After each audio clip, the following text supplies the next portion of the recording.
Hello, everybody. Hello, Charles. How are you? Yuna, how are you?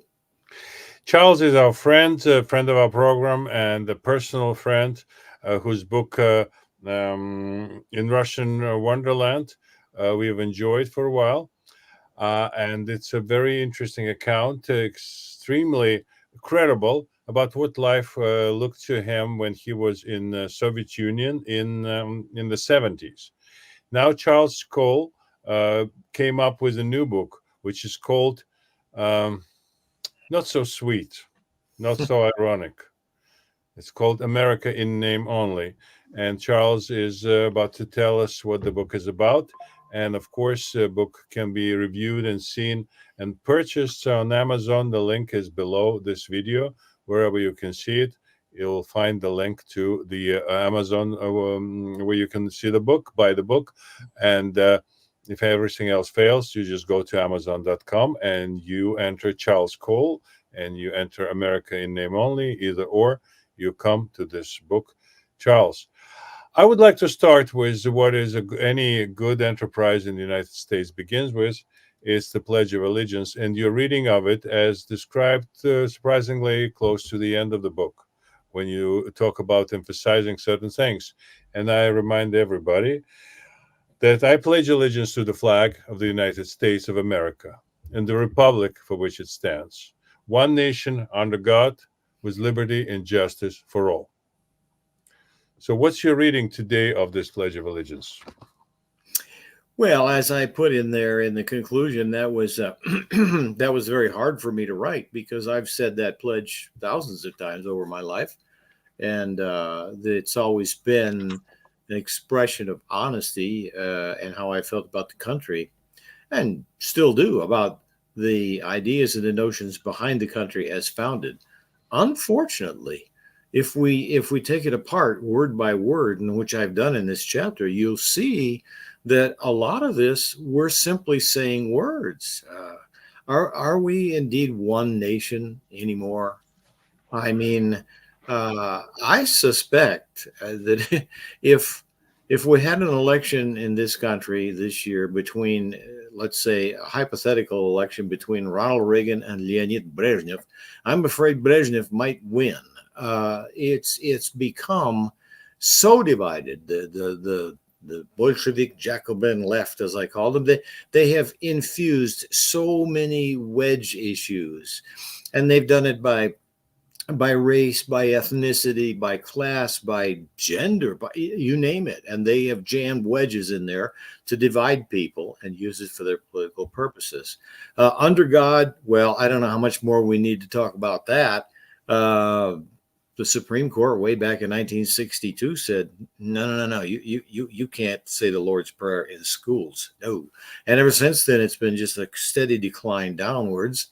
And even though in our courts, you walk into a courtroom today, and a lot of the court buildings, it will say right up on the top there, "In God we trust." Now, okay, until you actually try to live that out. As an update, I just found this morning there was a federal court decision, a jury verdict out of, I think it was Nashville, Tennessee, where they just convicted, I forget how many of them, but they were abortion protesters, pro-life people, for the egregious offense of near an abortion clinic there in the Nashville area. Singing hymns. They were singing hymns and they were praying, etc. And it could be that some of the abortion workers had to actually step around them. Oh my. So now they're facing potentially 10 years in prison. Under God, really? I left out of that the word indivisible because I don't want to get into that. That's a very touchy area, and it's going to get more touchy, I think, the farther we go along. With liberty and justice for all, really. Okay, go to the federal lockup facility in Washington D.C. and ask the January 6th folks, the defendants down there, whether they believe that we have justice for all. Look at the summer 2020 protests, the peaceful protests, of BLM and of Antifa, etc., they actually attacked a federal courthouse in They Portland. got rewarded by the city of New York. A Yeah. lot of the rioters and looters and the Mhm. robbers and etc. They got a compensation for. I guess in YPD officers that were kicked in the head yesterday by 2 days ago by illegal migrant by the illegals. Let's call them this way. Mhm. 8 people on two cops kicking them in the head. And causing body injuries, and 4 of them were arrested immediately and a little bit less immediately released a few hours later in the evening, and flipping the bird to the cameras of the journalists who were kind of looking at the reality of this event and trying to interpret it for us. Unfortunately, was very less and less success. They can do that. Sure. Well, it's similar to an award like that. I think the city of Seattle just gave the BLM rioters a $10 million award for whatever. Not surprising when you have a city where they actually have a statue dedicated to Vladimir Lenin. Okay, understandable. But so this idea of one nation. So I took the pledge apart, and then I simply mentioned that because it's time for Americans to start thinking about what those words used to mean, uh, and expressing those ideas while we still can. I should note that this book, again, I've mentioned it a couple of times in the text of the book. It was not a fun or pleasant book for me to write. It's painful, really, because I grew up in this country. I'm, I guess, a third, maybe even a fourth generation American. And we were raised, I remember in the 1950s, what life was like in most of the country. Now, people will say right away, well, oh, yeah, well, how about in the South? Okay. And I discussed that in the book too. Let's talk about that. That was a slavery. And then the 100 years or so after the Civil War was over, the Confederate States, or those that had been Confederate States, were still depriving Black people of their right to vote and other civil rights. And the Democrats today have the gall to suggest that the Republican Party wants to, as Biden said in his reelection campaign 2012 when he was vice president, he said, in a Black church, he said, they want to put you all back in chains. I thought, wait a minute, who was it that put them in chains in the first place? Which party was it that promulgated that for 100 years with the Jim Crow laws, et cetera? Come on, folks. It's time to stop looking at what these people say on the left and look at what they do.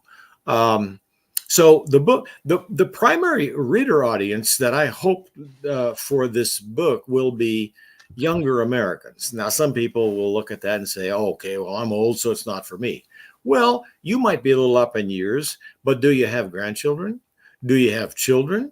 Do you have nephews, nieces, etc.? Do you have family members who are young? Because the information provided in this book, they're not going to get this in public school anymore. No way. I recently obtained a copy of the textbooks they use here in the local school district in Sheridan, Wyoming, to teach world history and American history. I'm going through it now, and I'm already seeing which parts have been diluted, which parts have been, oh, what do they use? They present things as nuanced. There was nothing nuanced about the kind of life that people had in the Soviet Union and East Germany and et cetera, the other regimes that I mentioned in the book. And I try to go back to the start of that. Where did this really start? And you can go all the way back to the ancient philosophers, et cetera, if you want to. But in the quote unquote modern era, you look at the end of the 18th century, there were two violent upheavals in the world, the most famous ones. One was in the American colonies, and the other one was in France. And ever since that time, if you look at the founding of those two governments that emanated from it, look at the differences between those two, and then trace them as you move forward through history. I mean, you start looking on the French side. You had the Jacobins, the radicals on the far left of the French Revolution. And then you had, even in the United States in 1825, you had this community started. It was called New Harmony, Indiana. And it was a socialist experiment collective. Interestingly, Karl Marx, for one of the brief times in his life, he said a very true thing. He said, well, they asked him, why did New Harmony fail? And he said, very simple, because socialism, and I would say collectivism, cannot be voluntary. It has to be mandatory. And then you had it break out all throughout the 19th century in Europe, and we know all about Russia in 1917, Italy in the 20s, Germany in the 30s, etc. And all these regimes have moved forward. They all have exhibited what I choose to call in the book, and maybe I coined a term, societal fingerprints. Just as we as humans have fingerprints, and that's how the police used to anyway, identify. For example, they find a gun which was used in the commission of a murder, and your fingerprints happen to be on it. Well, you're going to be That's telling something. Yeah, you're probably the guy. So these fingerprints that you see from these collectivist regimes, and I lump it all together under collectivism because not all collectivists are communists. Some of them are socialists, some of them are Maoists or whatever, but all communists are collectivists. So it's the idea of utopian collectivism. They promise you the moon. This is the way that a lot of this starts. They have certain features in common. One of them is these utopian promises are made, but they're never delivered. Not as back to Lenin. What did he say? Bread, land, peace. Yeah, and what did they get? The collective in these societies is always superior to the little cogs, the individuals that make up the societies. What is it Hillary Clinton's book was? It takes a village. No, it doesn't. People are also in these societies, they're always compelled to support the regime. They're never convinced logically to do so. If you look at Lenin, what did he do in 1917, right after the revolution? They declared an election.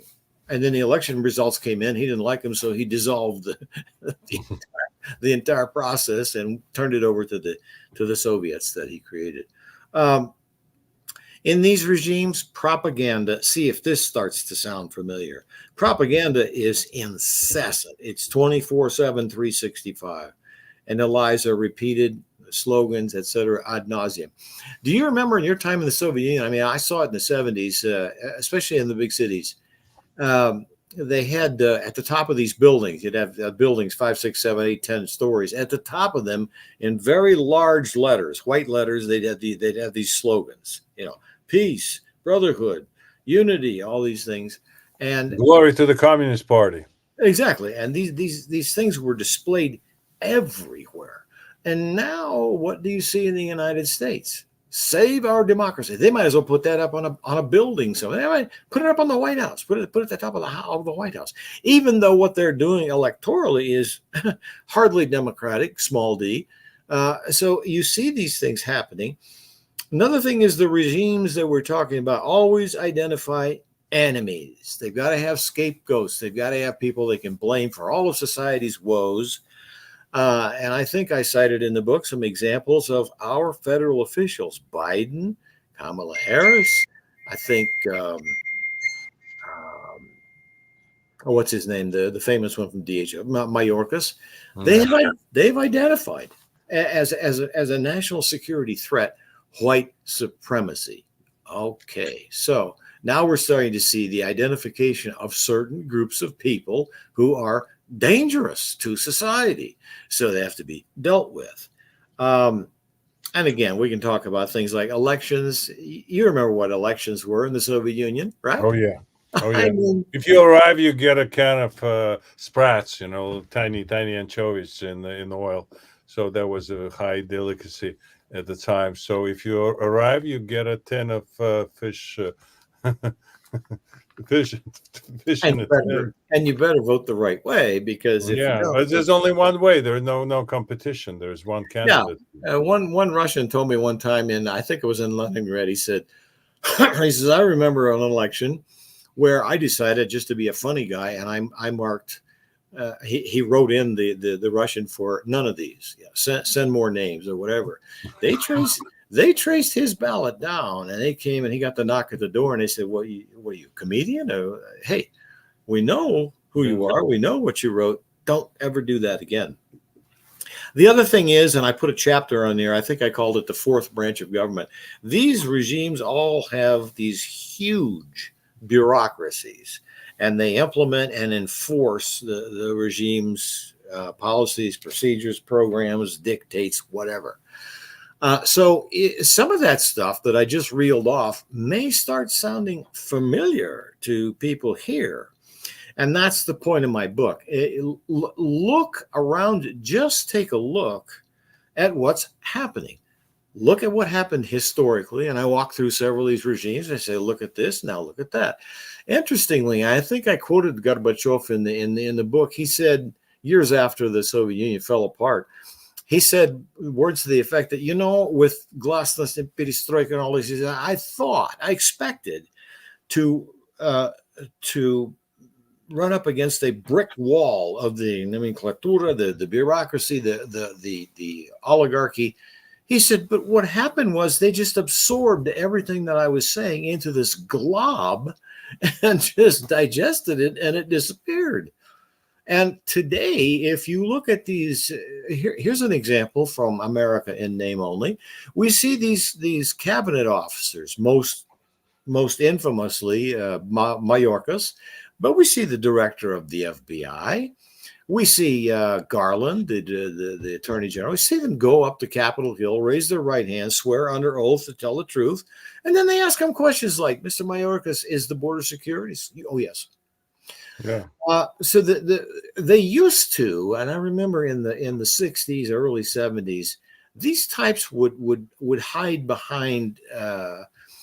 They would say all manner of moderate things because they didn't have quite the support. They didn't have quite the nerve to just come out and say what it. Now they've come out from behind the Wizard of Oz curtain. They're not hiding anymore. It's right in your face. What are you going to do about it? So I go through the chapters of this book, and I try to walk people through what these societies look like, how they were formed. What elements do you see in the formation of these societies that you can identify today? And if we see enough matches between the societal fingerprints of those regimes and what we're leaving now as our societal fingerprints, a rational person ought to say, uh-oh. And this is what I'm trying to get the young people to realize, that all this stuff may sound wonderful. It always has. I mean, you can take slogans from all of these regimes.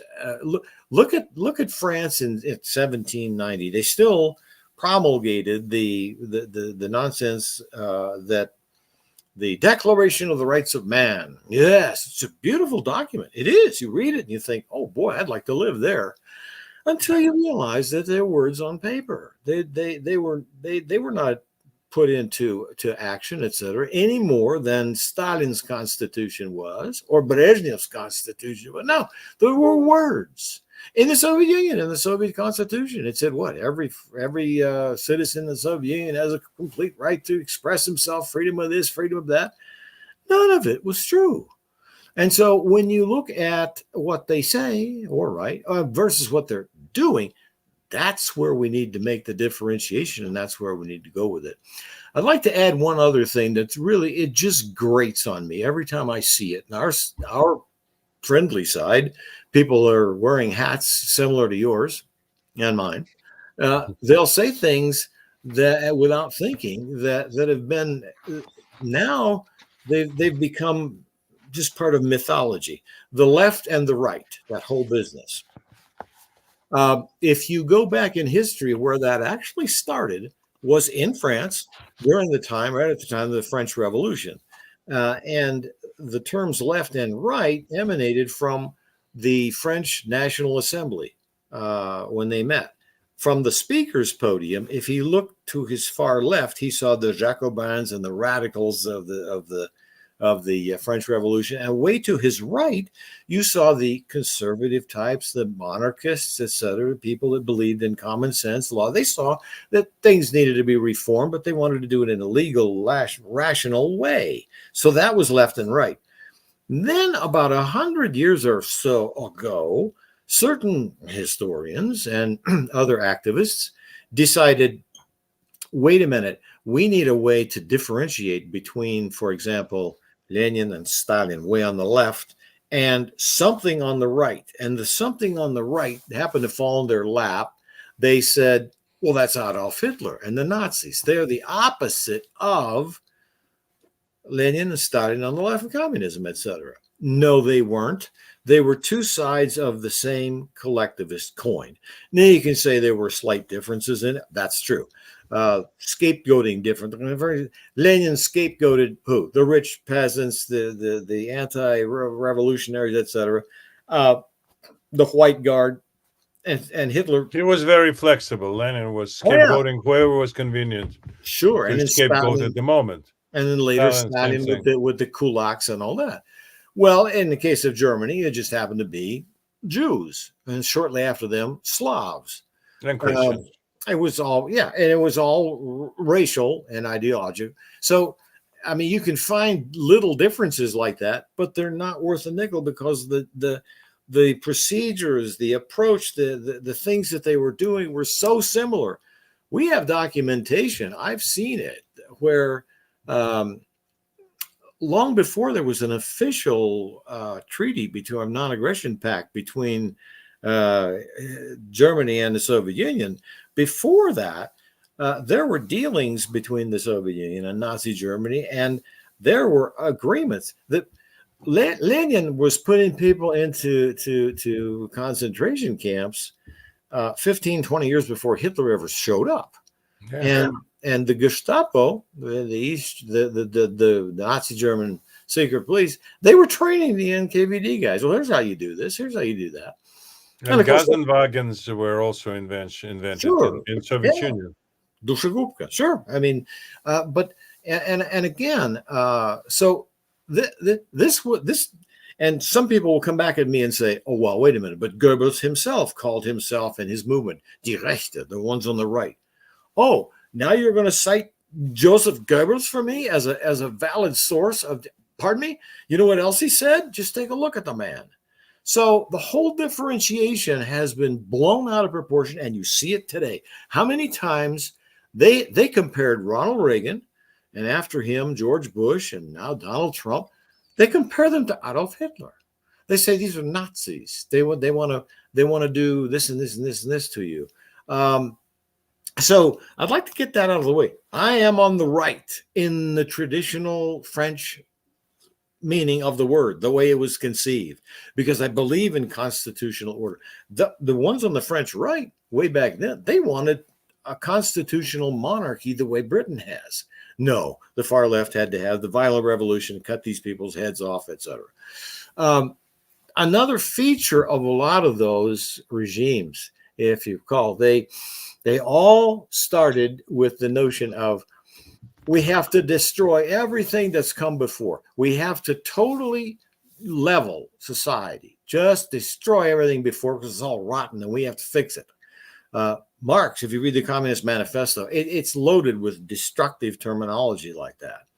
So Lenin, 1918, I think he had the monuments program that he had where he was taking a bunch of the old Tsarist Russian monuments and destroying them and putting up monuments to the history of the Communist Party and the great socialist revolutionary heroes. Well, so cancel culture, anyone? You see, the more you look at this, the more you realize, oh my, that's where this is coming from. This is a disease, or as they corrected me in Russian, it's a plague.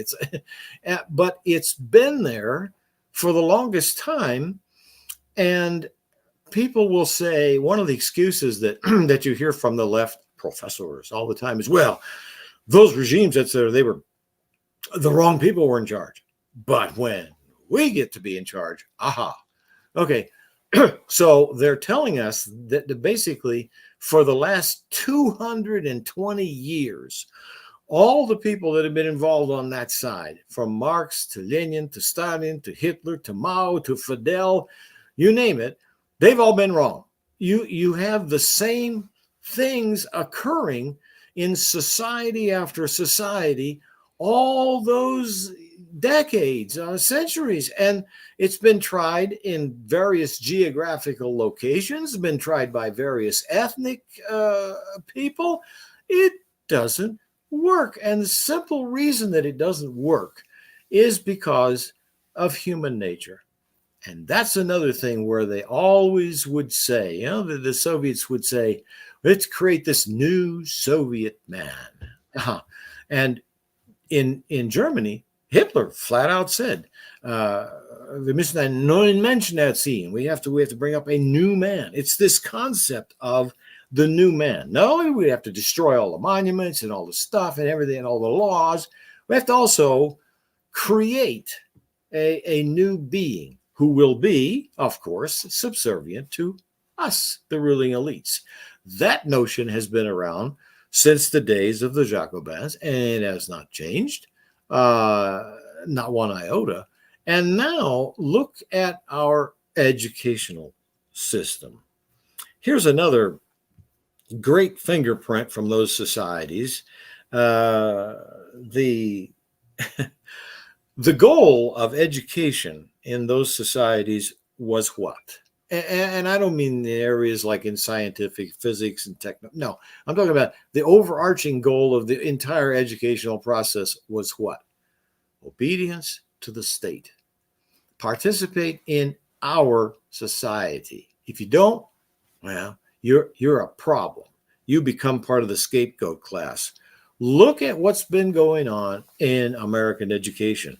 I really enjoyed your show with Professor Znamiensky about education. And when he mentioned John Dewey, I don't know if you saw the quote from Dewey that I put up there on the chat board was Dewey. And I put, by the way, I do have about 10 pages of quotes from historical figures in the back of this book. And it just reinforces a lot of things. It's very useful, by the way. Here's the one that I put up in the chat board yesterday. It was by John Dewey. He said, you can't make socialists out of individualists. Children who know how to think for themselves spoil the harmony of the collective society. Okay, there you go. And quite often, these people will come right out now and they'll say these things. And all you have to do is analyze what it is they're saying. Michelle Obama, whom I'm afraid may be the designated replacement for the current puppet, she said in an interview recently, she said, this MAGA stuff, these extreme right-wing MAGA people, I'm really afraid of what may happen here to our democracy, our country, etc. And she said, and they're so anti-government when we all know that everything good comes from the government. Her words, direct quote. Aha. Okay. So in other words, you look at the southern border. Now that's secure, right? That's one of the most secure borders I've ever seen. And that's good.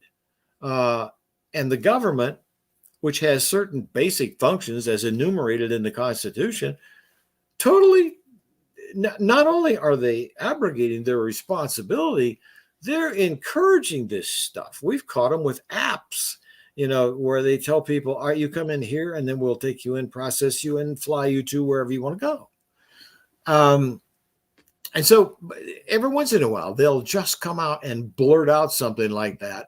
That's why probably they won't have her replace Dementia Joe until about, a month or maybe 6 weeks up from the Democrat convention, because the more she talks, she's not a very convincing politician. And the more she talks, they're afraid, the more problems the worse it looks. I was absolutely stunned by what she said, and they left it in the final edit of the program because it was edited, of course.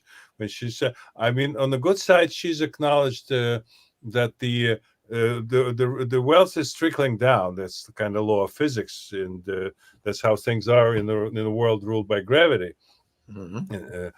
Partially, at least. But she says, yes, it's trickling down. But if the trickling is not not enough. You just got to squeeze harder on top. Mm-hmm. That's more or less, 90% true to what she actually said. Mm-hmm. Just squeeze harder on top, and the trickling will be going. And who's on top today? And I'm afraid it's the American, what they call middle class, and it's the people whose money is the so-called the globalists are after, because America is the so far is the best working wealth creation mechanism. Mm-hmm. So we still produce the wealth, we produce the goodness, we produce the things that other people want. It's a questionable kind of quality sometimes when we talk about Hollywood or forgive me, the internet implementations of Mm-hmm. various sorts. But still, the world wants to be on Facebook. It wants to be on YouTube, everywhere.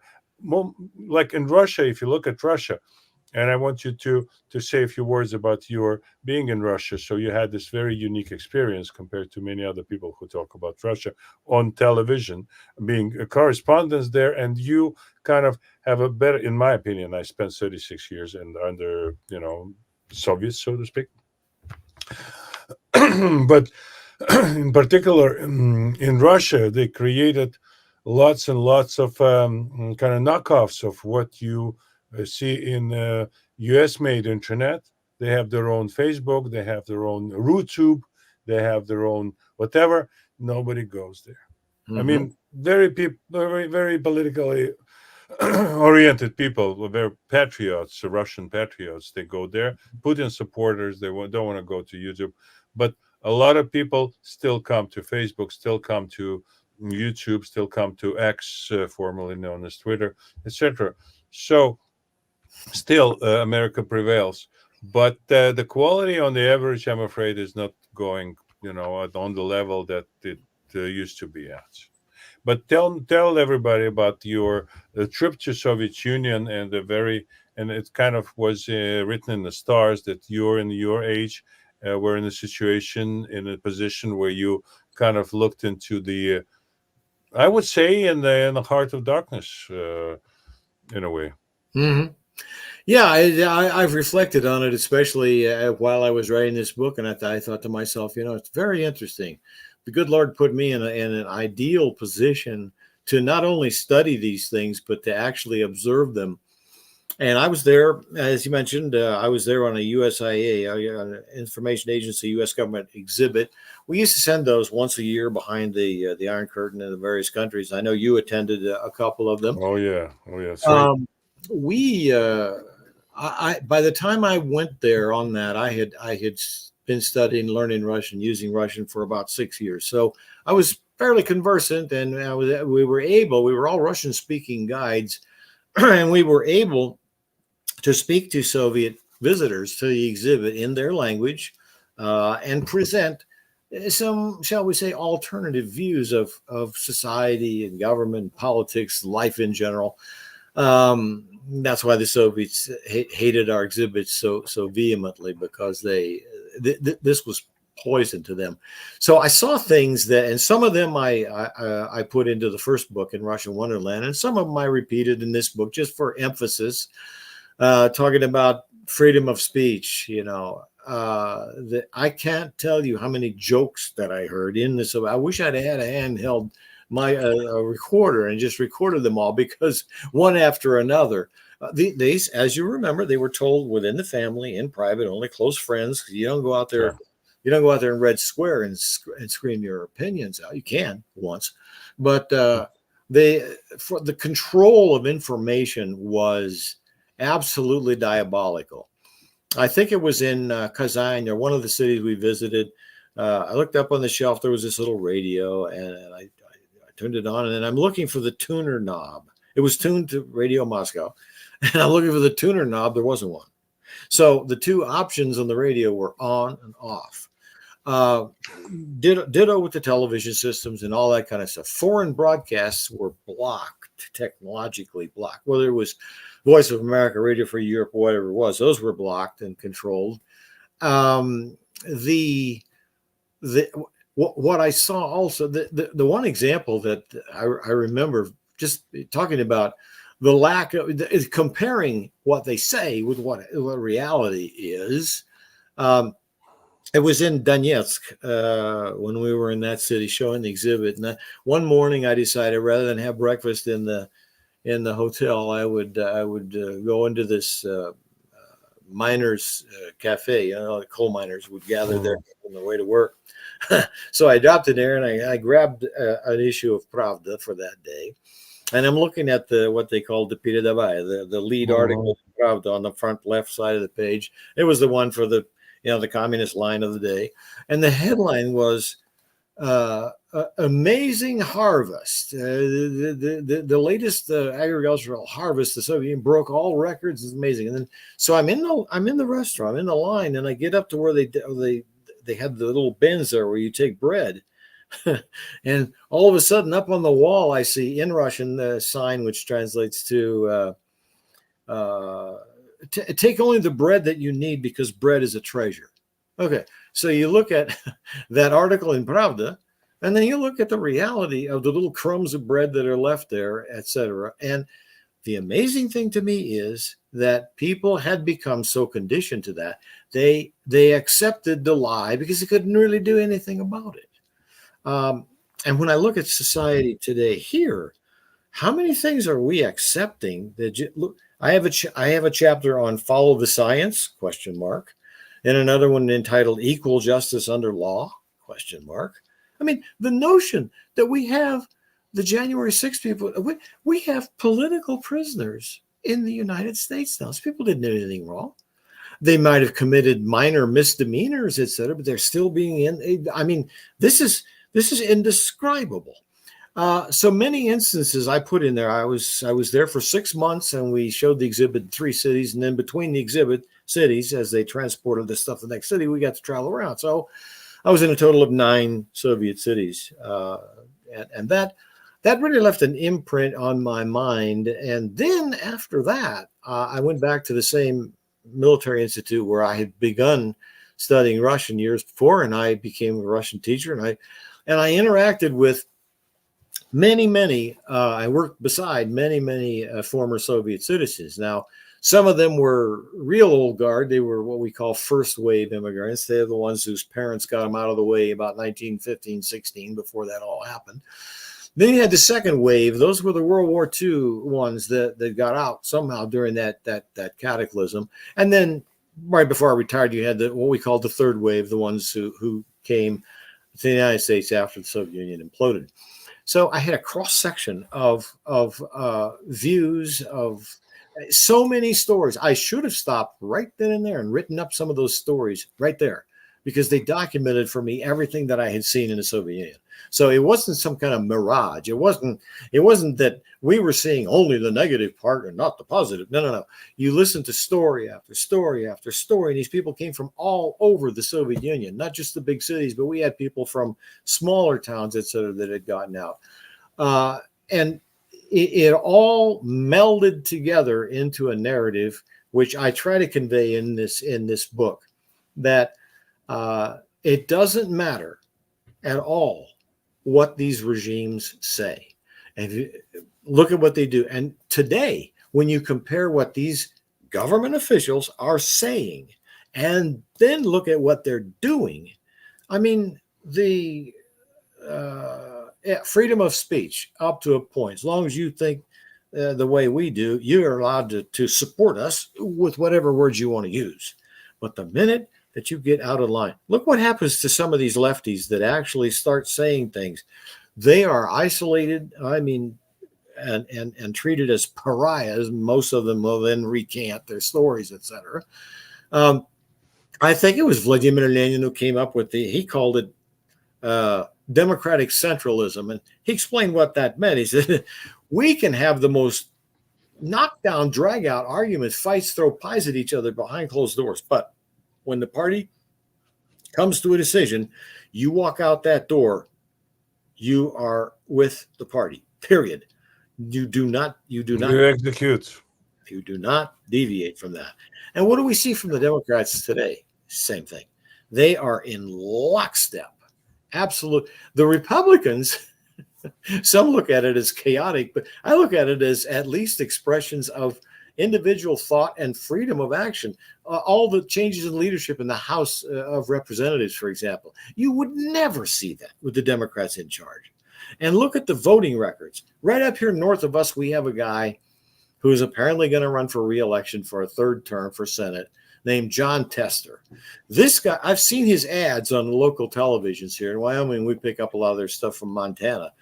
This guy, you look at his ads and you would think that he was Ronald Reagan reincarnated. And yet he goes to Washington, D.C., and I can't find one single vote, not one, in the 12 years he's been up there, that he has not voted with Schumer and the Democrats. Not one. It's this idea of control. People have to understand that what this boils down to is the object here is control. We got a little peek of it, peek into the window during the COVID stuff. And I mentioned some of those things in the chapter dealing with, you're going to follow this science? Because look what happened. There was no pushback. People, the scientists, virologists who challenged Fauci and Birx and their ideas, what happened to them?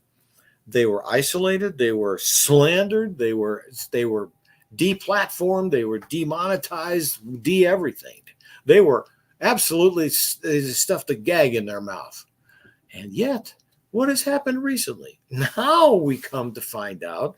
Well, as it turns out, that 6-foot separation distance it wasn't supported by any research. Yeah. Also, the whole idea of the masks, etc. And I mean, where does this? And believe me, it will not stop. People understand this will not stop. The World Health Organization just issued a research finding, where they say it's proven now, beyond a doubt, that climate change causes increases in infant mortality. I mean.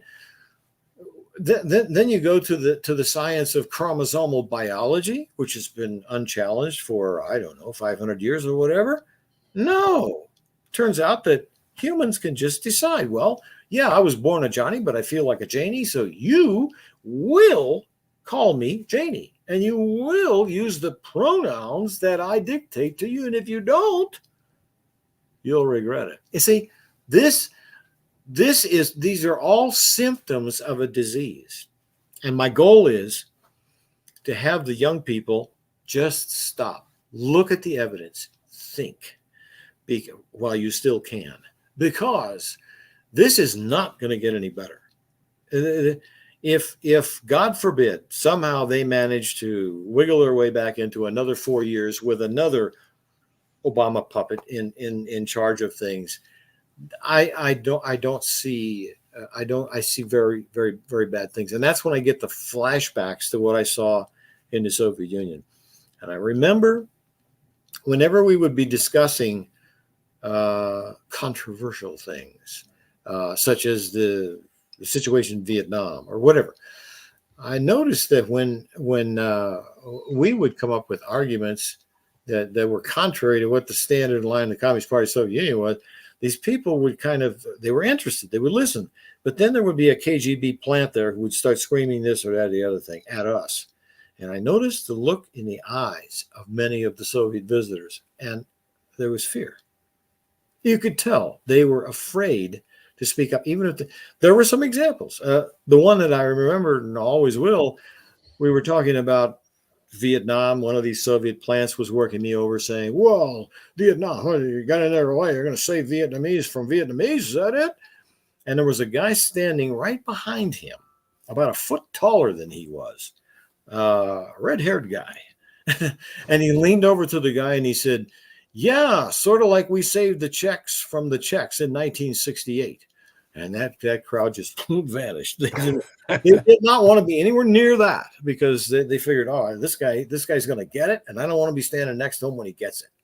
So the idea of the fear. One of the quotes I use lead quotes in these chapters too, and the one that I used on the chapter dealing with fear, because by the way, so that no one misunderstands, that's the glue that holds all this together, is the compulsion and the fear of stepping out of line. That's what they use as the control mechanism. And if the control gets too light, they apply more fear and it tightens it up. But it was, I think it was, I forget exactly who it was. It was I think it was the president of one of the unions there in Nevada, the Service International Union. He said, "Well, we'll use the power of persuasion unless we have to use the persuasion of power."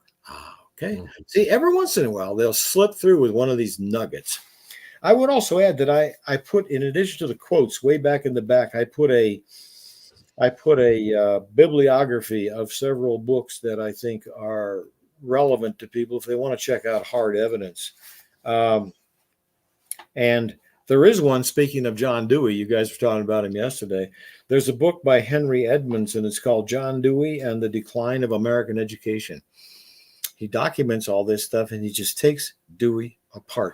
And yet, if you go to any college of education, in any university in this country, Dewey is held up as the guru. He's the one that probably invented the word education. I mean, this guy's the patron Trotskyite. A Trotskyite on top of it. Exactly. He's the patron saint. How can you? So that's and again, so what I've done is I've tried to move forward some of those examples reinforced by corroborative evidence that other Soviets, former Soviets, had shared with me. And then we look at these regimes, some of the examples of what they've done. But the main point is now look at what's happening right here and see if you don't see that match of the societal figures. It's like looking in an MRI screen. I can look into an MRI screen and I don't know what I'm looking at, but the trained technician looks in there and he says, uh-oh. And so I'm kind of able to look at these things in that way and say, uh-oh. Once they start censoring speech, once they start using the fourth branch, whether it's the Department of Justice, the FBI, IRS, whatever it is. Mainstream media. Exactly. Once they start using all this directed at the American people, warning. This is dangerous stuff that we're fiddling with here now. And so, again, people, I urge people to get this book if for no other reason. Pass it along to your sons, daughters, grandchildren, nieces, nephews, etc. It's on Amazon. They can get it also as an ebook on Amazon. A lot of younger people prefer that, or as a paperback. But this is a warning, and I mentioned in the preface. I said my job here is to document and report, because I'm sick and tired of seeing people using crap like Howard Zinn's history textbook, a people's history of the United States. No, there's also a book in the bibliography of my book that shows you one that was written and it debunks every single premise that Howard Zinn came up with, point by point by point. This information is critical because if we don't know and understand where this all came from, we can't fully analyze what it is we're seeing. If we can't do that, we might just stumble into something that is exactly that dangerous and horrible. Charles, do you think that the United States, as it is today, presents to the world what communists and other regimes try to create, so-called the new man? Not to sound misogynistic, but a new man as a new creation. I look at the young people who are marching today with the Hamas crowd, running with Hamas, and not enough of the fact that they're marching with those placards that says "From the river to the sea," etc., etc., etc. But when they're asked, and it's very publicly showing on internet, when asked what is this, they say we don't know. We were given those. We just marched with them. We don't know the people who gave it to us. We just wanted to be there. And is this the image of a new man, so to speak?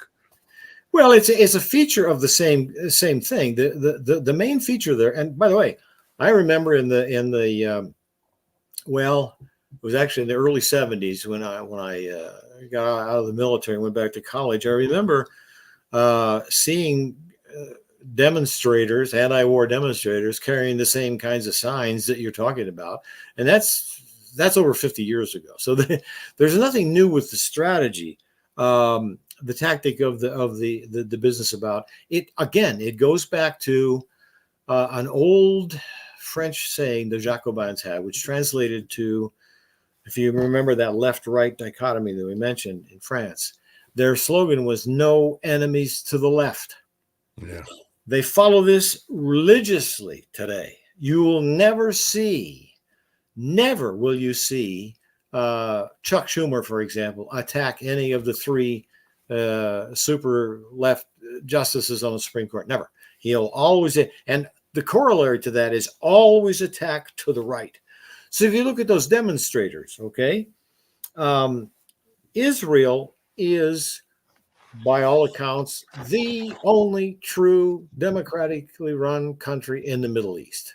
Okay. And yet they're mindlessly, they pick, as you say, they don't even know what this, they march with these signs with the slogans, the river, the sea, and all this other nonsense. And the silliest one I saw was some of them were out there with the pride flags thing on their placards, and they were saying, gays for Palestine. And I thought to myself, why don't you take those signs over to Gaza now, or any Muslim? And dress accordingly. Go ahead over there and wear your high heels and your wigs and stuff. Go ahead and see what happens to you. But this has been ongoing for so long.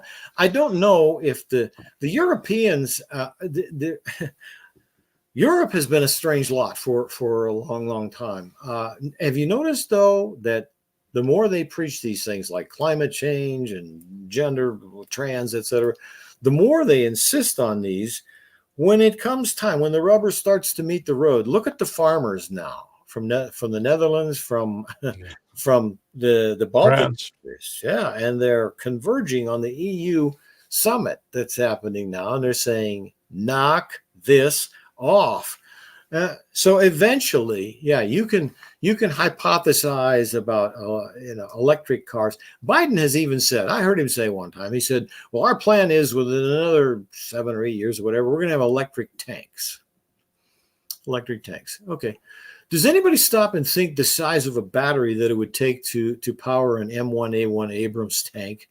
Or if you're going to totally do away with all those fuels, what size battery would it take to fly a 747? You see, they're working on it. They're working on it. Oh yeah, they'll be working on it, just like the East Germans. The doors are falling out, but they're working on it. Sure, just like the East Germans were working on freedom for 40 years, until the people realized this is what the Russians call zakaldovanный kruг. They're never going to get out of this. The vicious circle. Yeah, and it's people need to understand. Just sit back and watch what they do, because you're going to see them do some really strange things this election year, because they fear elections. There's no other reason that they would possibly have come up with this wonderful solution, and it's been codified in some state laws. Nevada, I think, is one of them, where it's by state law at the election time they must mail a ballot to every resident in Nevada. Not citizen, resident. No. Gee, I wonder what could go wrong with. I wonder if any illegals are voting. No, in other words, there's nothing wrong with mail ballots. If you're registered to vote in your county, for example, here in Wyoming, you go into the registrar.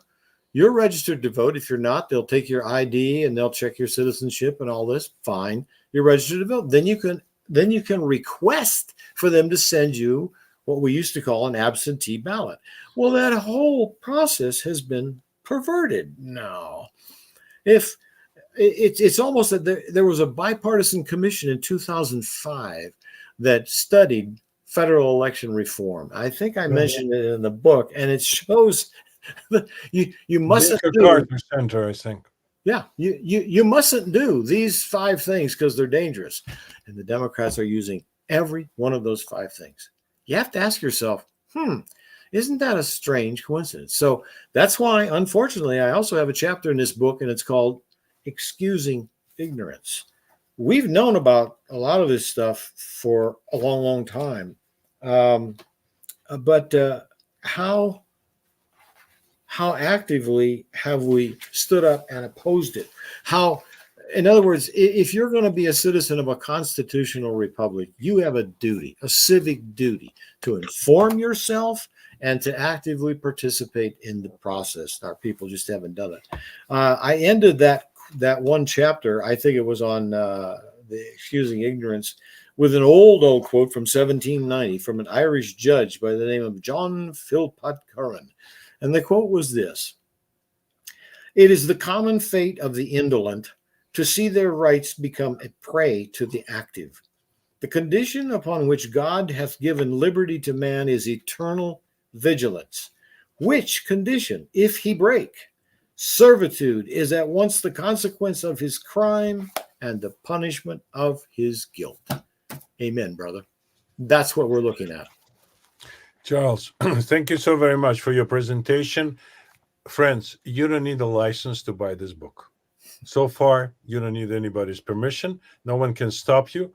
This is a very concise, very compact description of the those that are looking into in whose faces we're looking at the moment, and you should read the signs on the wall very properly by reading this book. And if you're sometimes we are overwhelmed, and we have sometimes we are in a discussion where we kind of seeming to be have run out of the arguments to defend your point.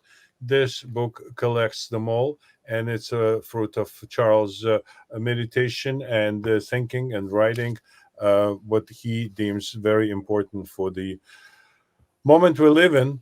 Hopefully, we'll get out of it, and this book will be the one that we will use to get out of the situation.